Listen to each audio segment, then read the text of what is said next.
Chapter 2, The Burden of Truth. I felt like the air had been sucked out of the room. My hands shook as I stared at the message, the words blurring together as my mind tried to make sense of them.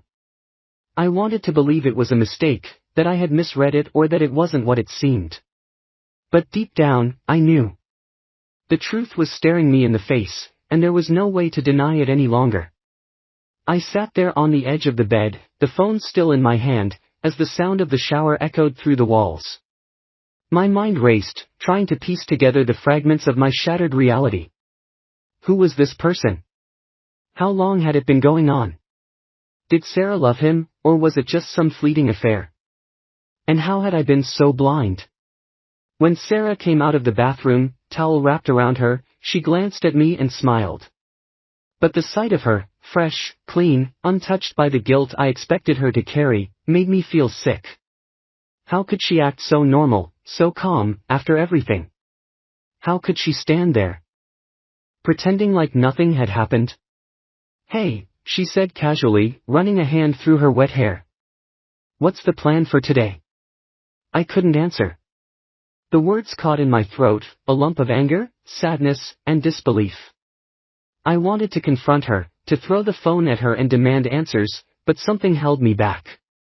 Maybe it was fear of hearing the truth from her own lips, fear of confirming what I already knew in my heart. Or maybe it was that small, foolish part of me that still loved her, that still wanted to believe this could be salvaged. Instead, I stood up, setting her phone down on the bed, and muttered something about needing to get out of the house. I didn't wait for her to respond. I grabbed my keys and left, my heart pounding in my chest as I stepped out into the cold morning air. I walked for hours, aimlessly, my thoughts spiraling in every direction. I replayed every moment of the past few months, searching for clues, for signs that I had missed. Had she always been this distant? Or had I just been too wrapped up in my own life to notice? Had there been warning signs I'd ignored because I didn't want to see them? The more I thought about it, the more I realized that this didn't just happen overnight. It had been building for months, maybe even longer. The late nights, the vague explanations, the sudden shift in her behavior, it all made sense now. And yet, despite all the signs, I had refused to see it. I had wanted so desperately to believe that our marriage was unbreakable, that Sarah could never betray me like this, that I had clung to that illusion until it was ripped away from me. As the hours passed, I found myself standing in front of a small park. I sat down on a bench, watching as people passed by, oblivious to the storm raging inside me. I felt numb, like I was floating outside of my own body, watching my life fall apart from a distance. I didn't know what to do. Confronting her felt inevitable, but I wasn't ready.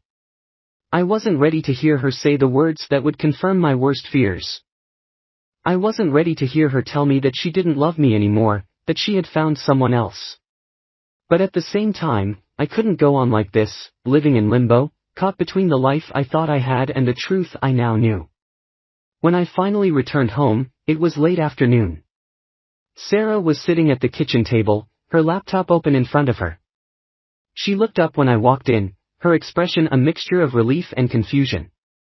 "Where did you go?" she asked, her tone light, but I could hear the underlying tension in her voice. "For a walk," I replied, my voice flat. I couldn't meet her eyes. She nodded, closing her laptop. "Are you okay? You seemed off this morning." "I'm fine," I lied. I couldn't tell her yet, not like this. I needed more time to process, to figure out what I was going to do. But as I looked at her, the woman I had shared my life with for so many years, the weight of her betrayal pressed down on me, suffocating. That night, as we lay in bed, I couldn't sleep. I lay there, staring at the ceiling, the text message replaying over and over in my mind. Sarah slept beside me, her breathing soft and even, as if nothing was wrong. I wanted to reach out and shake her, to demand she tell me the truth, but I couldn't bring myself to do it. Not yet. The next morning, when she left for work, I waited until she was gone before I picked up her phone again. I knew it was wrong, that I was invading her privacy, but I didn't care anymore. I needed answers. There were more messages. Dozens of them. Flirty, intimate exchanges with this man, Mark. Plans to meet up. Discussions about nights spent together. It wasn't just an affair, it was a relationship.